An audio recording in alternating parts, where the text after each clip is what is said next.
राधे। जय श्री कृष्णा प्यारे भक्तों। आज है पाप मोचन एकादशी। आप सभी को पाप मोचन एकादशी की हार्दिक शुभकामनाएं।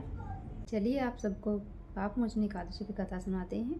ध्यान से सुनिएगा सब लोग। धर्मराज युधिष्ठिर कहने लगे कि महाराज, आपने फागुन शुक्ल एकादशी का महात्म्य तो बता दिया, अब कृपा करके यह बताइए कि चैत्र कृष्ण एकादशी का क्या नाम है,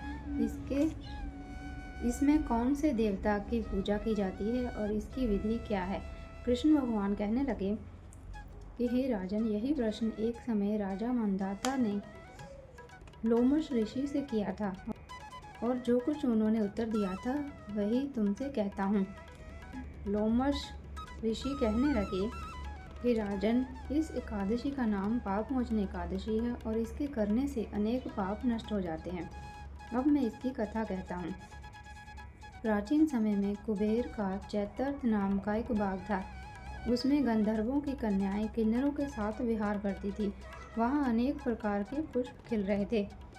उसी वन में अनेक ऋषि तपस्या करते थे। स्वयं इंद्र भी चैत्र और वैशाख मास में देवताओं के साथ वहाँ आकर क्रीड़ा किया करते थे।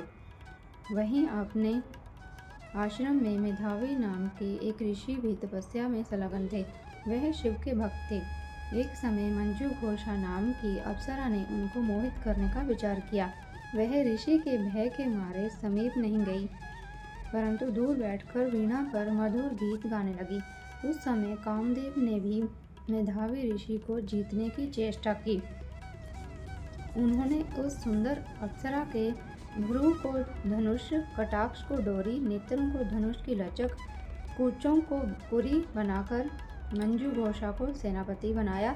उस समय मेधावी ऋषि भी युवा और हष्टपुष्ट थे, साथ ही यज्ञोपवीत तथा दंड धारण किए हुए ब्रह्म तेज से युक्त थे। मंजू घोषा ऐसे सुंदर ऋषि को देखकर उनकी सुंदरता पर मुग्ध हो गई और अपने गीत, चूड़ियों और नुपुरों की झनकार तथा नृत्य कला द्वारा हाव भाव दिखाकर मुनि को रिझाने लगी। पर्याप्त समय तक यह क्रम चलता रहा और अंत में कामदेव ने ऋषि को पराजित कर दिया। फलस्वरूप ऋषि मंजू घोषा के साथ रमण करने लगे और काम में इतने वशीभूत हो गए कि उन्हें दिन तथा रात्रि का कुछ भी विचार नहीं रहा। इस प्रकार बहुत समय बीत गया। तब एक दिन मंजू घोषा कहने लगी, ऋषि जी, बहुत दिन बीत गए हैं, अब मुझको स्वर्ग जाने की आज्ञा दीजिए। मुनि ने कहा, आज इस संध्या को तो आई हो, सुबह तक चली जाना। मुनि के ऐसे वचन सुनकर अप्सरा कुछ समय तक और रुकी। अंत में उसने पुनः मुनि से विदा मांगी तो मुनि कहने लगे, अभी तो आधी रात ही हुई है। अप्सरा ने कहा, महाराज, आपकी रात तो बहुत लंबी है, इसका क्या प्रमाण है? मुझको यहाँ पर आए कितने ही वर्ष बीत गए हैं। अब अप्सरा की यह बात सुनकर मुनि को समय का ज्ञान हुआ तो विचार करने लगे कि इस अप्सरा के साथ रमण करते हुए हमको 57 वर्ष 7 मास और 3 दिन बीत गए हैं, तो वह उनको काल के समान प्रतीत होती है। मुनि अत्यंत क्रोधित हुए और उनकी आंखों से ज्वाला उत्पन्न होने लगी। वे कहने लगे कि मेरी कठिन परिश्रम से एकत्र की हुई तपस्या को तूने नष्ट कर दिया है। तू महापापिनी है और दुराचारणी है, तुझे धिक्कार है। तूने मेरे साथ घात किया है, इसीलिए तू मेरे शाप से पिशाचिनी हो जाए।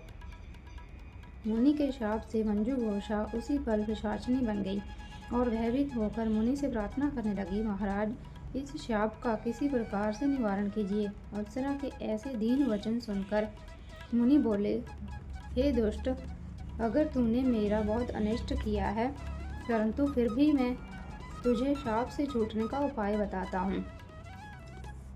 चैत्र मास के कृष्ण पक्ष की एकादशी का नाम पाप मोचन एकादशी है और यह सब प्रकार के पापों का नाश करने वाली है।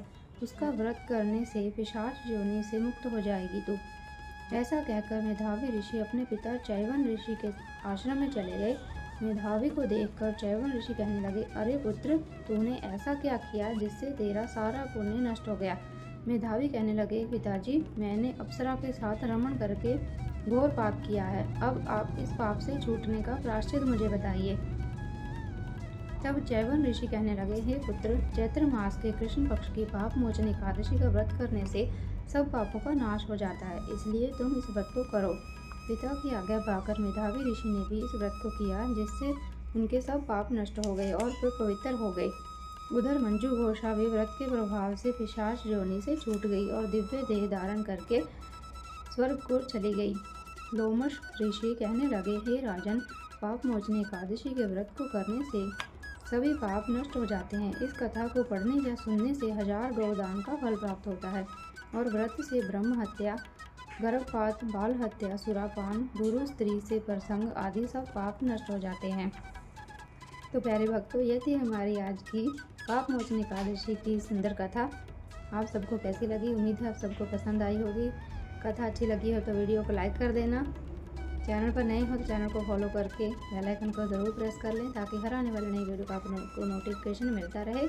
तो मिलते हैं ऐसी एक और नई कथा के साथ। तब तक के लिए राधे राधे। जय श्री कृष्णा, जय श्री हरि, जय श्री विष्णु। Bye bye.